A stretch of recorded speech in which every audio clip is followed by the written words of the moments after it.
Before I get into the video, this isn't meant to offend anyone.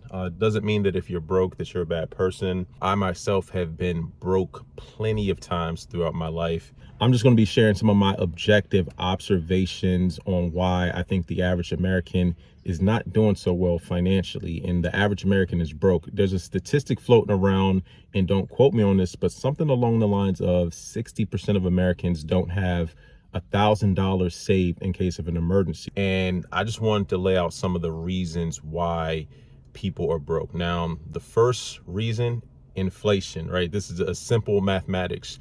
When the cost of living is increasing so fast and your income is not increasing as fast, then you're going to have less purchasing power. So that's going to bleed off into other areas of your personal finances. So if the cost of gas and food are going up, you're going to have much less discretionary income left over to go towards savings, to go towards investing. So that's one of the major reasons right now. I don't know all the statistics off the top of my head, but we're at record high inflations, and it's pretty obvious. You go to the grocery store, you go out to restaurants, the price of things are very expensive. So that's one of the reasons. Now, another reason why people are broke is an unwillingness to sacrifice, right? And this is more for the, persistently broke people who've been broke for years and decades, an unwillingness to sacrifice. Because to be honest with you, just looking back at some of the times that I've been broke, it was really just,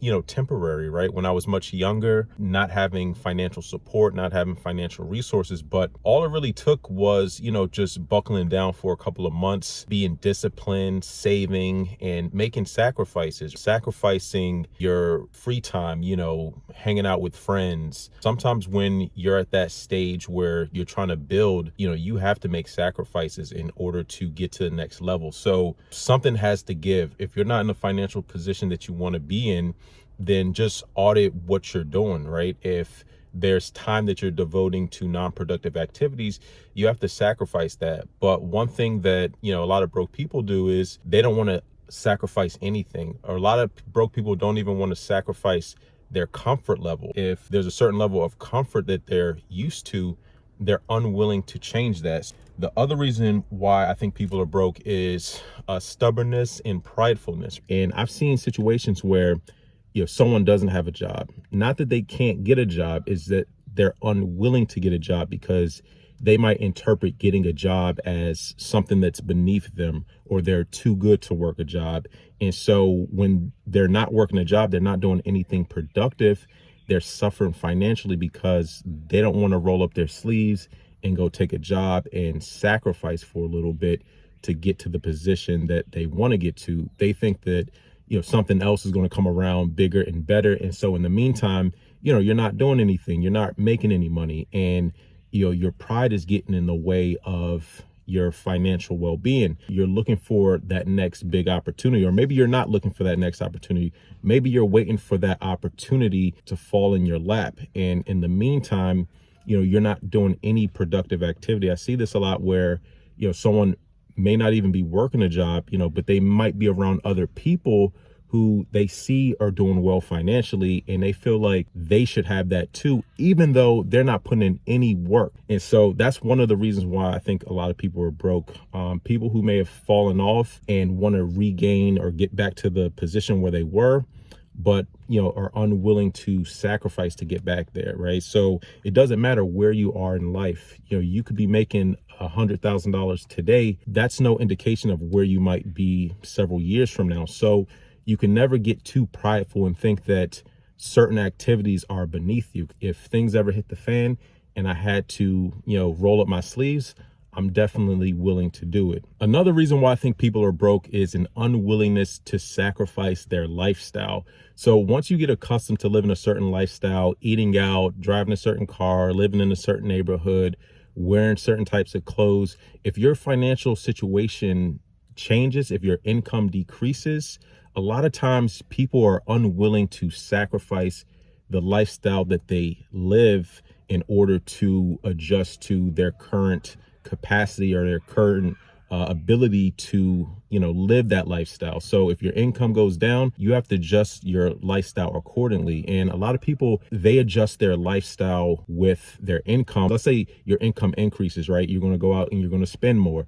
But then when your income decreases, you have to adjust that. But a lot of people don't want to adjust back, even though they know deep down that they can't afford it. And I think a lot of it also, when you're looking at social media, you're looking at, people buying new cars, new houses, wearing designer clothes, there's this urge or need to try to keep up with everyone else, even though it might not fit your own economic situation or it might not fit your finances. I feel like a lot of people do try to keep up with people, whether that's your friends, your peer group, and you might not understand, your rich friend who has a successful business and is making 6-7 figures, they're putting in work, right? So you can't expect to have the same things if you're not putting in the work. And I think that's what a lot of people see online. They see people are able to achieve certain things, they want that immediately. There's this thirst for material things, whether that's cars, clothes, jewelry, but you also have to think person who is able to comfortably afford that had to put in some work to be able to achieve that. So in order for you to achieve that, you also have to put in the work. And that's the next reason I want to talk about why people are broke. And this is a big problem in America. I think since the pandemic, it really, realigned people's work ethic. A lot of places are struggling to find people who want to put in work. The biggest reason why people are broke is because people don't want to put in work. When you think about it, someone who's constantly putting in work, discipline, and willing to make sacrifices, usually, they're not going to be broke, after a certain period of time. People who are persistently broke are not putting in work. And I'll say that, loud and clear. People who do not want to put in work consistently are broke. If you're putting in work consistently, you're not going to be broke. And if you're willing to sacrifice and be disciplined and not let your pride or ego get into the way of you earning financially or making moves, like I was saying earlier, I feel like a lot of people who may have fallen off from, their financial status that they previously held, their pride gets in the way, like, oh, I'm too good to work a job. I'm too good to go back to where I was. And sometimes it's not always this, linear trajectory in terms of your financial well-being. Sometimes it might go up and down, but as long as you're consistent, you're not going to be broke. As long as you're willing to put in work, it doesn't matter what level you're at. I don't care if I have $10 million, $100 million, I'm still going to have that same work ethic. I'm never going to believe that anything is beneath me, any type of activities. I see a lot of people who are not putting in work and then are just chilling, but then expect to have financial success. It just doesn't add up. And I think that's why nowadays you also see a lot of thirst for these get rich quick types of schemes. And actually, when you look at like some of the top search, things online, right? People are looking for easy ways to make money where you don't have to put in that much work. And those things are attractive because, like I said, a lot of people don't want to put in work. It's just the fact of the matter. It's crazy how things have changed even in the 2 years where before, people would get up and go to their jobs, do what they have to do. But now a lot of people don't want to go back to work. We had this whole great resignation. Not to say that quitting your job is a good or bad thing. It all depends on your circumstances. But in general, when you have a large proportion of people who are not doing productive activities, not working, that's not good for the economy because that's going to put a strain on public services. More people are going to need, handouts and help from the government. So that's not a good thing. And also, too, that lost productivity affect every part of the economy. That could be time otherwise spent, even if you're working for a company, but helping that company be more productive. So don't get it twisted. I know, you hear a lot, even we talk about entrepreneur and starting businesses, but at the same time, don't quit your job if you're not ready to quit your job. If you don't have the financial, reserves set aside for you to be able to just jump out here and take that risk. There's nothing wrong with having a job, but I worked in corporate America for 13 years before I stopped working, right? So you have to have a foundation set up. You have to save, you have to sacrifice, and you have to not be so prideful and, think that you're above anything, because no one's above putting in work. Oh, the other thing I wanted to talk about in terms of why I think a lot of people are broke is an unwillingness to adopt new information.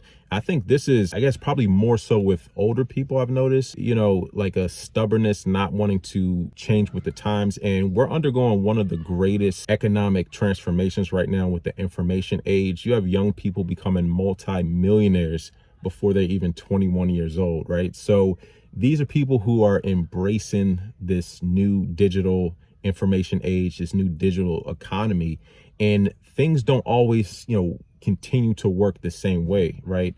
The only thing that is constant is change. So things are always going to change. And I see, people still trying to apply like old information in today's day and age. And, there's definitely a skills gap when it comes to that, right? A lot of people not willing to learn new things that will help them make more money.